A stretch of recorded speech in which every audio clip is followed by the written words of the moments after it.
parcela entre 15, essa faixa etária, 15 a 35 anos.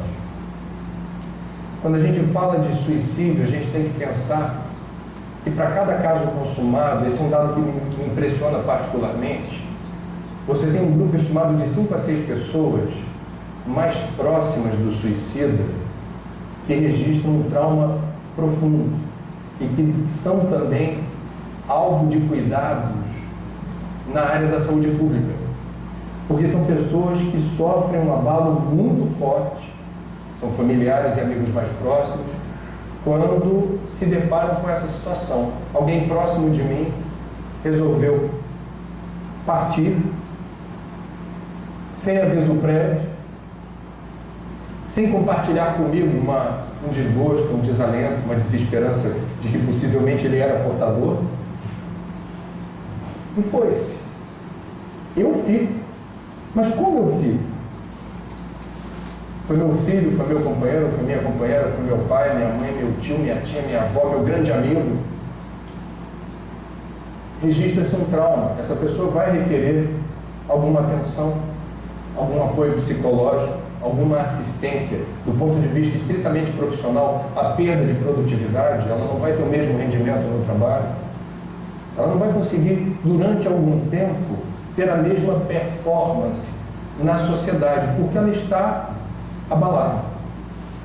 Então, do ponto de vista econômico, e tem gente que só enxerga cifrão pela frente, o suicídio é um assunto econômico, imensurável. O suicídio já representa 1,4% do custo total das doenças para a sociedade. Estima-se que esse percentual suba para 2,4% em 2020. Também nesse nível, que é o nível econômico, o suicídio. E o abalo sísmico do suicídio no grupo mais próximo da pessoa que partiu nessas circunstâncias tem um impacto sobre finanças, sobre economia, sobre o desempenho profissional de quem ficou. Por último, mas não menos importante, a expectativa é de que o número de suicídios dobre até 2030. Essa é a razão pela qual esse assunto não merece continuar invisível. Essa é a razão pela qual, mesmo dentro da casa espírita, ou principalmente aqui, nós temos preciosos elementos de convicção para falarmos da vida, e é o que eu vou fazer aqui hoje. E quando a gente fala de suicídio, na verdade a gente não está falando de morte. A gente está tentando explicar ou entender as razões pelas quais uma pessoa resolve precipitar o seu retorno à pátria espiritual. As implicações disso para ela e para os outros. E de que maneira nós espíritas devemos entender o fenômeno do suicídio com outros olhos, não mais como uma fatalidade, que é o senso comum diz: quem quer se matar, vai se matar, não tem jeito. Não é assim. Em todos os casos, ou na maioria absoluta dos casos, ou seja, em boa parte dos casos, existem suicídios que não aparecem nas estatísticas oficiais por várias razões. Por exemplo, o atendimento no hospital da rede pública, normalmente na emergência, chega um jovem com politraumatismo porque sofreu um acidente de carro. O atestado de óbito haverá de dizer politraumatismo por acidente de trânsito. Se há um bom rastreamento desse caso, é possível se desvendar uma história que indique o suicídio como explicação. Um garoto ou uma garota que, embriagado, resolve dirigir. Os amigos tentam removê-lo dessa intenção, mas ele obstinadamente entra no veículo e não apenas dirige, mas dirige em altíssima velocidade, com um comportamento estranho, para quem queira de fato chegar a algum lugar. Ou quedas, precipitações de pontes elevados, janelas. Em boa parte dos casos, registra-se como um acidente. Estava numa festa, caiu da janela e fica por isso mesmo. Ou quando ocorre dentro da casa da gente um incidente violento que resulta um suicídio, é muito normal e frequente que isso aconteça, há o temor da família de que apareça no atestado de óbito autoextermínio. E você vai usar os recursos ao seu alcance para tentar burlar essa informação, dizendo acidente com arma de fogo.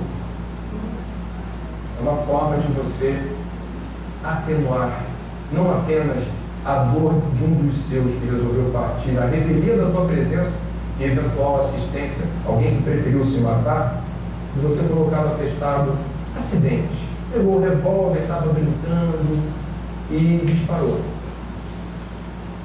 Portanto, os números não traduzem a realidade, eles são diferentes dos que eu mostrei, infelizmente para cima. Por que apesar de tudo isso, a gente não consegue entender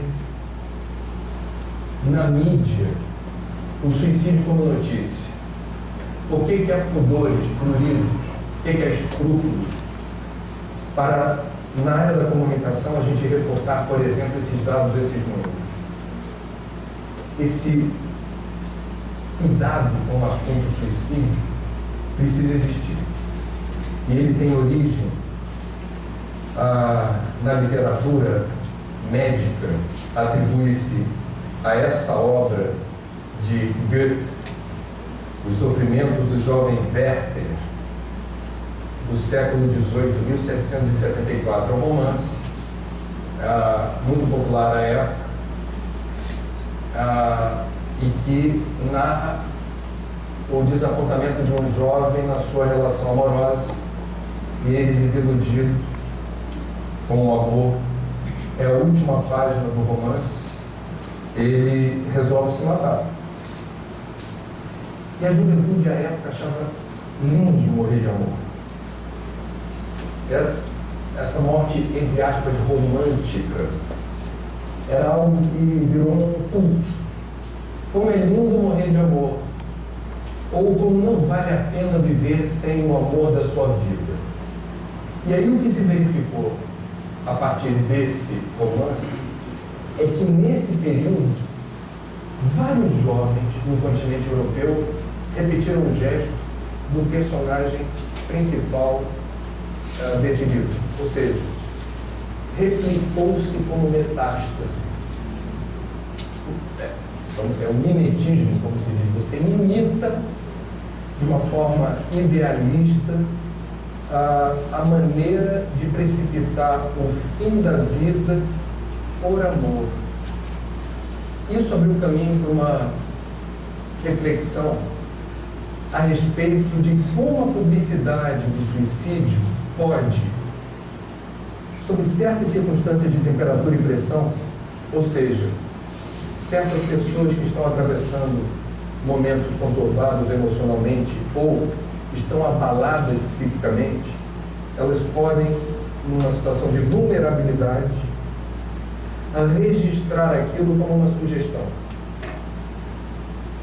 Essa é a razão pela qual a própria Organização Mundial da Saúde recomenda cuidados ao falar de suicídio.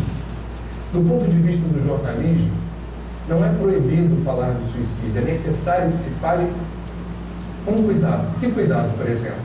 Não reportar isso como uma notícia de destaque, com foto, que mereça manchete. Não se deve entrar em detalhes sobre o meio utilizado, o meio empregado para o autoextermínio. Não se deve enaltecer as qualidades morais do suicida, porque tudo isso pode funcionar como um aperitivo, pode ser uma sugestão para quem queira seguir o mesmo caminho. E por que se deve falar então de suicídio e de que jeito? Meus amigos, todas as doenças ou morbidades na área da saúde, para você enfrentá-las, você precisa ter informação. Prevenção se faz com informação. Isso vale para dengue, isso vale para hipertensão, isso vale para doenças sexualmente transmissíveis como AIDS, isso vale para tuberculose, isso vale para tabagismo, isso vale para suicídio. Ou seja, o suicídio é prevenível em pelo menos 90% dos casos que são associados a diferentes transtornos de ordem mental, principalmente a depressão. Eu trouxe aqui, jornalista não sabe nada. Por isso que as minhas fontes estão na cadeirinha. Caso alguém queira saber, mas aonde você viu isso? Quem disse essa atrocidade? Aí o jornalista tem que estar calçado. Então eu quero mostrar para vocês, muito rapidamente, um livro chamado, na verdade, um manual, Prevenção do Suicídio, um manual dirigido a profissionais das equipes de saúde mental do Ministério da Saúde. E aqui na página 19 tem um gráfico em forma de pizza mostrando quais são os principais fatores determinantes da ideia suicida. Principal fator que gera ideia suicida: transtornos do humor, a popular depressão. Depois, transtornos relacionados ao uso de substâncias, são drogas lícitas ou ilícitas. É a viagem do barato, da droga, da euforia, do êxtase e o mergulho na parte sombria dessa viagem, que é quando passa o efeito da droga e você fica novamente cara a cara com você, o seu real sentimento. Esquizofrenia tem um fator de risco. Isso não é um determinismo, é um fator de risco.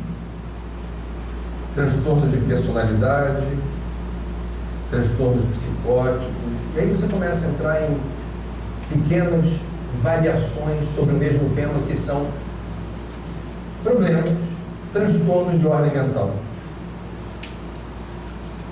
Como é que você reporta a necessidade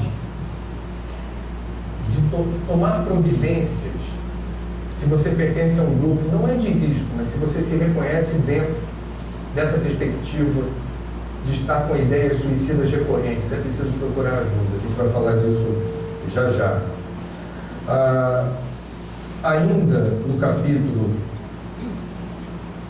do suicídio, é importante registrar que todos nós que nos dizemos ou nos apresentamos como crentes, especialmente nas doutrinas cristãs, estigmatizamos o suicídio. Estigmatizamos o suicídio. Cada diferente linha espiritualista trata desse assunto de um jeito. No movimento evangélico, dependendo da tradição pentecostal ou neopentecostal, simplesmente não há salvação do suicida, ou Jesus é que sabe. E aí não há o que fazer. Se matou desse jeito, Jesus haverá de definir o destino dessa criatura. No movimento católico é curioso, quando a gente vai estudar esse assunto, até a morte de Getúlio Vargas era proibido, por exemplo, fazer missa de corpo presente do suicida, porque ele não era digno de receber um dos sacramentos.